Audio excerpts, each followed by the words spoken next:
Hey CIS, here's your update for the day. I've been working on our rhetorical analysis speech and getting some practices together for you before we choose our speeches. Louisa's been working really hard too. Just kidding. She's actually been doing a lot of nothing. Go ahead and hop on Schoology into our rhetorical analysis folder and click on this Patrick Henry rhetorical analysis practice. It will bring you to a Google Doc that looks like this.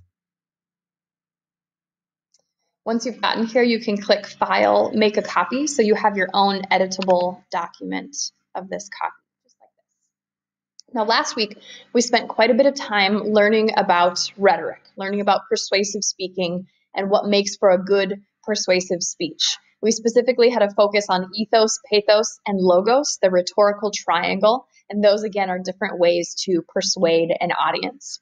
We also talked about the acronym SPAM, which stands for situation, purpose, audience, and method. And now we're finally going to apply those ideas. So to begin, this speech is what we'll be focusing on the next couple of days. Patrick Henry's "Give me liberty or give me death." And maybe you've heard that quote before. It comes from a pretty famous speech. Begin by using situation, purpose, and audience. So where and when does the speech take place? And what was the political climate like? Purpose, what does Patrick Henry hope to accomplish in delivering this speech? An audience, who was he talking to? Are they friendly and they agree with him? Are they neutral and they maybe just need more information? Or are they hostile and disagree with him? Now, all of the information for S, P, and A, you can look it up on Google. Just Google it. Wikipedia is your best friend, all right? This shouldn't take a lot of time or a lot of brain power. The brain power comes in once we get to the M in SPAM or method. So quickly look up that information, where the speech was delivered, who he was talking to, what his purpose was, etc.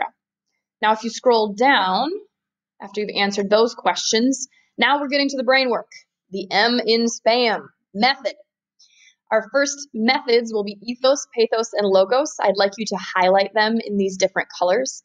Ethos in yellow, and that's our credibility, our trustworthiness, our experience, and our goodwill. Why do I trust Patrick Henry as a speaker on this topic? How do I know he has goodwill toward his audience?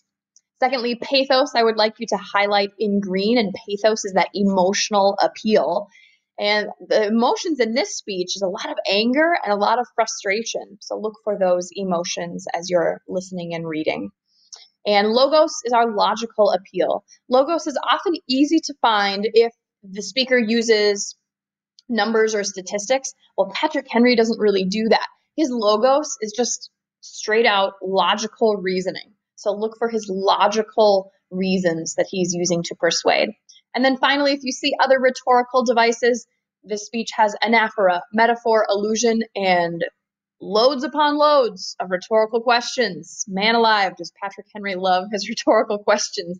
So just when you see one, go ahead and highlight that section or that line, and then here on the right-hand side, you see this little comment button, and you can type in what type of rhetorical device was used. Lastly, you can see I've got a hyperlink here. If you click that, it brings you to the Colonial Williamsburg website. Closed due to COVID-19, typical, so don't plan your trip there.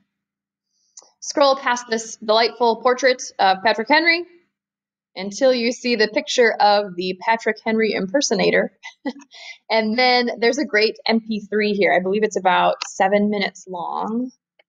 And yeah, about 7 minutes. So go ahead and listen to that as you read through the speech. Obviously, there's no original audio recording or video recording because the speech was delivered in 1775. So the impersonation is the best we have for now. But listen to that MP3 just like this as you are reading the speech. So when you're done, this is about 3 pages long. I should see highlights of ethos, pathos, and logos. I would expect that you find at least one example of each of those, but you can certainly find more. I would suppose that logos is probably the toughest to find in this speech of the 3. You'll probably find multiple examples of ethos and pathos pretty easily. That logos might be a little bit more difficult to pin down. And then also be sure that you're commenting about other rhetorical devices that you see. I look forward to discussing this speech with you and doing a good old rhetorical analysis. Enjoy.